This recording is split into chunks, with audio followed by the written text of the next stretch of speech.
हद होगी। राजस्थान की विधानसभा में मैंने देखा कि प्रेमी के साथ घर से भागने वाली छोरी की मदद के लिए भी बिल आ जाता है कि इसको भागने दो, हम इसकी सहायता करेंगे, यानी कि उसके बाप का कोई अधिकार नहीं है। सभापति महोदय, ऐसा हिंदुस्तान में माहौल बना दिया, आधुनिकता आधुनिकता। सभापति महोदय, लोगों ने पता नहीं, मुझे नहीं पता क्या लिखा, किसने लिखा, हमारे समाज में लैला मजनू को, सीरी फराद को, इनको ऐसे बताया जाता है जैसे कोई महान पुरुष हुए, जैसे इन्होंने कोई महान काम किया है, जबकि सही मायने में अगर देखा जाए तो सभापति महोदय मैं उनको 2 टके का टपोरी की संज्ञा दूंगा। वो टपोरी थे जो मां ने 9 महीने पेट में रखा, जिस पिता ने पेट काट के खिलाया और उस बेचारे को तनाव में डाल करके और कोई बहला फुसला के उसकी बच्ची को लिए जाता है और उस पिता को कोई अधिकार नहीं दिया जाता कि वो अपनी बच्ची को समझा बुझा भी सके।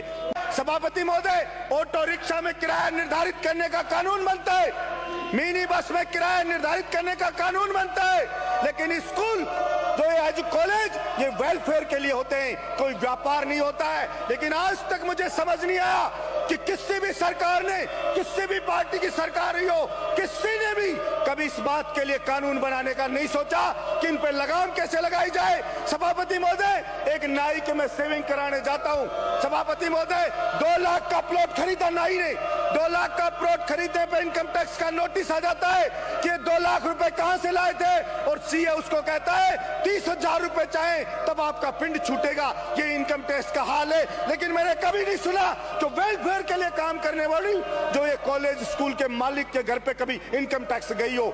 इसलिए चाहिए था विपक्ष को कि इन कॉलेजों के खिलाफ कहते मोदी जी को कि रेड डालो इन स्कूल के मालिकों पे, कॉलेज के मालिकों पे। लेकिन सभापति महोदय, जब मैंने गहनता से इसकी जांच की कि ऑटो रिक्शा पे कानून बन जाता है, किसान नहीं चाहता कि बिल आए, लेकिन बिल आ जाता है कि जबरदस्ती बिल देंगे। सभापति, और तो और हद होगी। राजस्थान की विधानसभा में मैंने देखा कि प्रेमी के साथ घर से भागने वाली छोरी की मदद के लिए भी बिल आ जाता है कि इसको भागने दो, हम इसकी सहायता करेंगे, यानी कि उसके बाप का कोई अधिकार नहीं है। सभापति महोदय, ऐसा हिंदुस्तान में माहौल बना दिया, आधुनिकता आधुनिकता। सभापति महोदय, लोगों ने पता नहीं, मुझे नहीं पता क्या लिखा, किसने लिखा, हमारे समाज में लैला मजनू को, सीरी फराद को, इनको ऐसे बताया जाता है जैसे कोई महान पुरुष हुए, जैसे इन्होंने कोई महान काम किया है, जबकि सही मायने में अगर देखा जाए तो सभापति महोदय मैं उनको 2 टके का टपोरी की संज्ञा दूंगा। वो टपोरी थे जो मां ने 9 महीने पेट में रखा, जिस पिता ने पेट काट के खिलाया और उस बेचारे को तनाव में डाल करके और कोई बहला फुसला के उसकी बच्ची को लिए जाता है और उस पिता को कोई अधिकार नहीं दिया जाता कि वो अपनी बच्ची को समझा बुझा भी सके।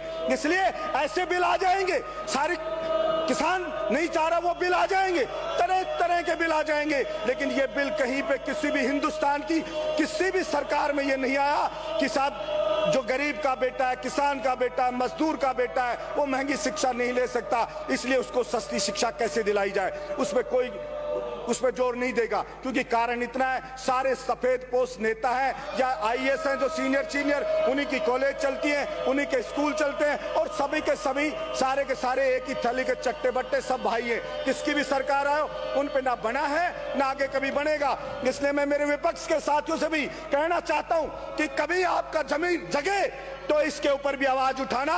जब मानूंगा जब आप बैल में बैठोगे, या आपकी सरकार आई थी जब ये बनाते, या कभी आपकी सरकार किसी स्टेट में उसमें कानून बनाओ और गरीब किसान को वास्तव में राहत दिलाओ। लेकिन राहत नहीं दिलाई जाती है, सिर्फ राजनीति चमकाई जाती है।